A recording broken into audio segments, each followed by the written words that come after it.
Hello everyone, it's time for another Subscriber's Choice review. You voted. This time is really tight race, neck and neck with 1 Million Privé and Valentino Uomo Intenso. And the winner was, as you know from the title, 1 Million Privé. Stay tuned, it's coming up right now.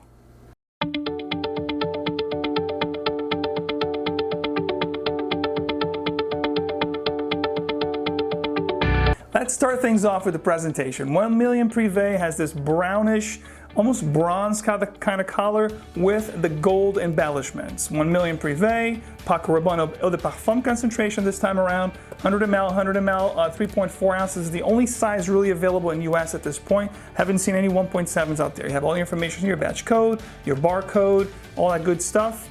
The bottle is really nice looking. They did a phenomenal job this time around. Again, the bronze gold embellishment is the theme here. You have Privé and the one embossed, really, coming off of the bottle. This is like it's actually a metal, to be honest with you. And it says 3.400 ml, Paco Rabbane. You have your batch code right here as well, etched on the bottle. And a little bit more information here. The color of the juice is just amazing. It's this really nice ambery juice. The sprayer is actually a pretty nice mist. And again, as far as pricing goes, I've only seen this available in 100 mLs, just like this one, for $90 retail. Not seeing this discounted yet. Not to say that it's not going to be discounted in a few months, but so far, you're looking at retail $90. The year introduced for this fragrance is 2016, this year. I believe this has been released for about 2.5, 3 weeks now. Maybe it's just about a month, or a little short of a month. The nose behind this fragrance is Christophe Renaud, which is the same creator of its predecessors, all the other flankers and the original 1 Million. Just to name a couple other creations of this gentleman, D600 by Carner Barcelona, as well as Davidoff's Leather Blend. So this guy's no joke. He's got a really nice nose, and let's get into this fragrance right now. This classification is an Oriental Woody, and it has some gourmand nuances, which we'll find more about in just a second. As I get into the settings, occasions, dates, and best weather to, best season to wear this fragrance, the notes are going to appear right next to me. So this fragrance is definitely a casual, hanging out kind of scent. Although you could wear this going clubbing, if you're going for a night out, especially if it's cool out. I think this fragrance is really playful, really easy to enjoy on a bar or clubbing kind of setting. As far as season is concerned, I think this fragrance is definitely great for the cooler season. You're talking about fall, winter, and early spring. I think this is where this fragrance is going to shine the most for you. It's just my opinion. As far as summer goes or late spring, I think this could get cloying. It's kind of sweet. Like I said, the gourmand nuances will probably scare some people away, and it's going to be a little bit too much when the weather is really hot.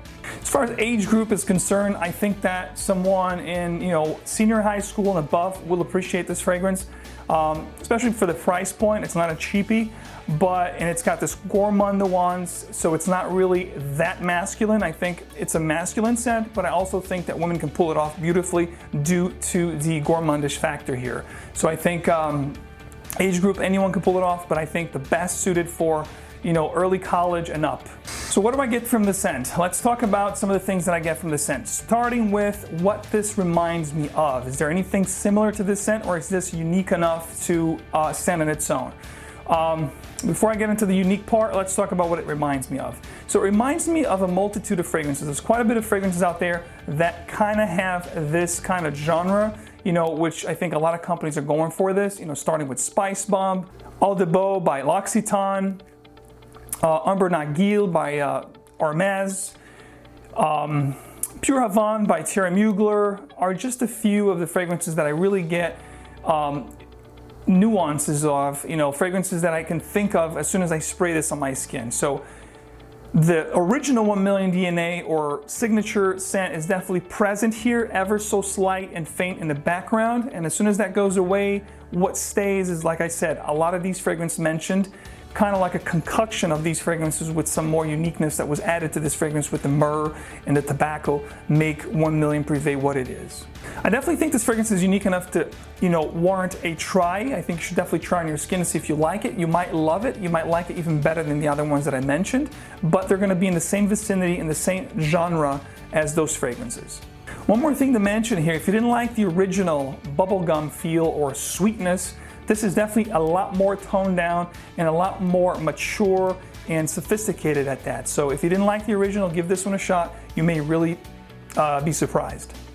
So I think this is not as youthful or juvenile as many people classified the predecessor or the original 1 million, but I think it still remains youthful, playful, and it still remains playful enough that you can have fun with this fragrance, and I definitely think it's a more refined and sophisticated version of the original.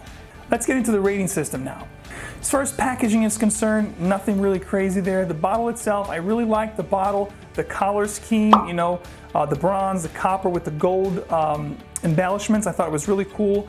I wish they did something a little bit different with this one, maybe change the bottle design.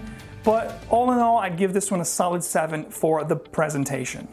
The scent and uniqueness, it's definitely a breath of fresh air. One thing I don't think I mentioned before, I also get nuances of Azzaro Pour Homme Intense, the one that was released last year. If you haven't tried that fragrance yet, which I believe has also myrrh in there, definitely give it a try when you can. It's very, very close to this. Although I like this better because we're gonna get to the projection and performance.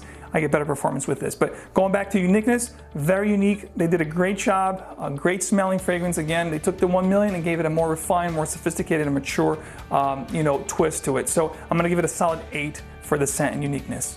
The performance and projection, the longevity, the solage are very solid with this fragrance. I got good 2 to 3 hours push as far as projection, about 1.5, 2 feet.